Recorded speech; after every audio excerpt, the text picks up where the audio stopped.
যুক্তরাষ্ট্রের সব পণ্যের ওপর ৩৪% অতিরিক্ত শুল্ক আরোপের ঘোষণা দিয়েছে চীন। আগামী ১০ এপ্রিল থেকে কার্যকর হচ্ছে। শুক্রবার বেইজিংয়ে অর্থ মন্ত্রণালয় জানায়, চীনা পণ্যের ওপর যুক্তরাষ্ট্রের শুল্ক আরোপের প্রতিক্রিয়ায় এই পদক্ষেপ নেওয়া হয়েছে।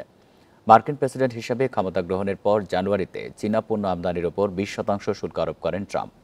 গত সপ্তাহে চীনা পণ্য আমদানির ওপর আরও ৩৪% শুল্ক আরোপ করে মার্কিন প্রশাসন। তারই জবাবে এই পাল্টা পদক্ষেপ নিল চীন। এছাড়া জাতীয় নিরাপত্তা ও স্বার্থে উদ্বেগের জেরে রপ্তানি নিয়ন্ত্রণ তালিকায় ১৬টি মার্কিন সংস্থাকে যুক্ত করেছে চীন। বান্ডেল থাকলে প্রতি সেনমানিতে টাকা বাঁচবে। বিকাশ সেনমানি বান্ডেল কিনে জিতুন প্রতি লেনদেনে।